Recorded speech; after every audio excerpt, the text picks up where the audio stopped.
This is a 2015 Silverado LTZ. It's got the 6.2 liter and the 8-speed.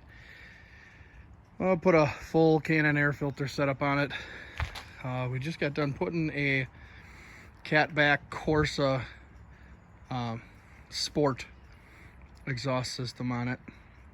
Really nice kit. Fits really good. The welds and the finish is really nice on it too. As you can see, I don't really have anybody out here to kind of rev it up, so we'll have to deal with the remote start. So this is what a cold start sounds like.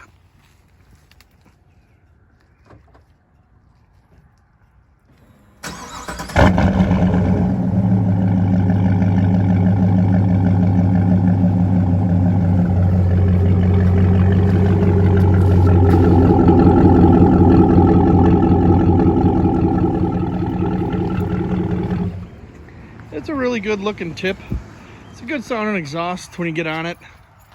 It's not like this truck needed a lot of help. It doesn't really keep the tires from spinning anyway. Yeah, there's a tuner coming next week. We'll install that. Maybe do another video then.